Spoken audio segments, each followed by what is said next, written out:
Jackie Lee graduated from Creighton back in 2006 with a theology degree. She did postgraduate volunteering with AmeriCorps and then pursued her degree at the Graduate Theological Union at Berkeley. During her time at Creighton, she went on and coordinated service and justice trips to Nashville, St. Mary of the Woods, and Cleveland. She was a member of the core team and helped to direct the trips her senior year. Please welcome Jackie Lee.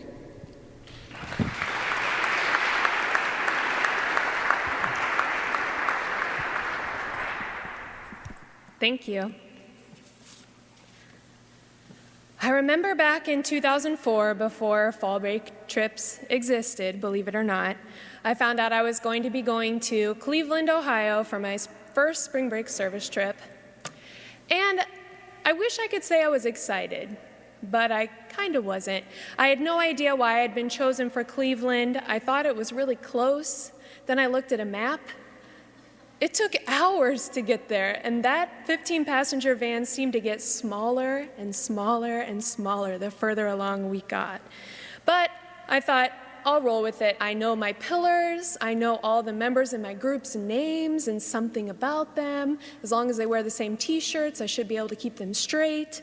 And I am ready to serve. I can take anything they throw at me. Let's do this. When we got there, we were told our first task was to eat. Now, I'm good at eating, so I thought, whew, okay, we're in luck.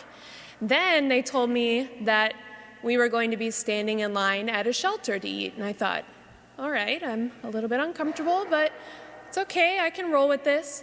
Then they told us that we had to split off in pairs, and they encouraged us to try to speak to the people next to us in line.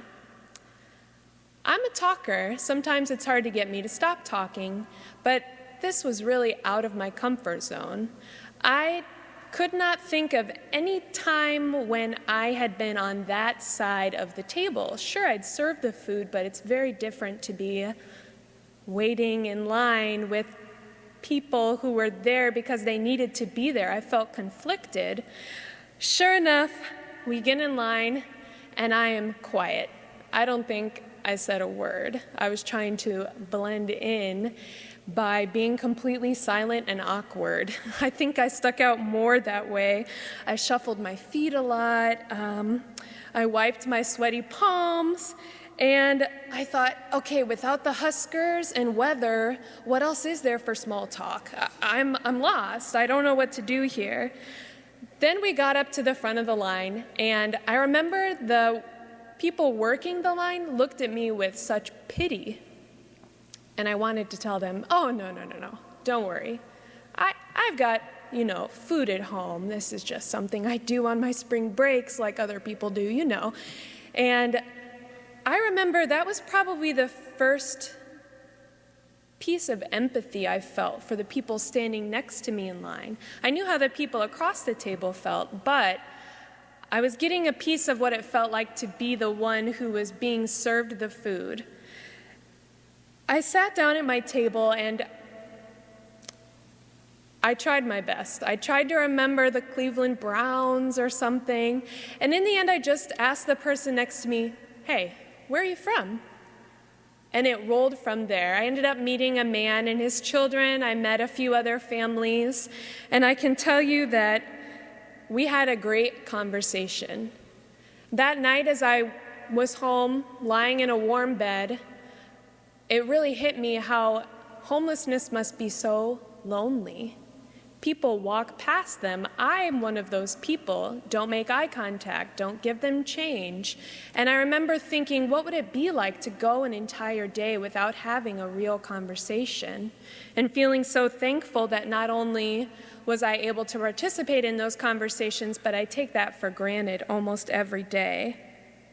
So, everybody has a story. Even if you meet someone in the line and you feel like we have nothing in common, you probably do. It just takes a little bit of work to find what it is.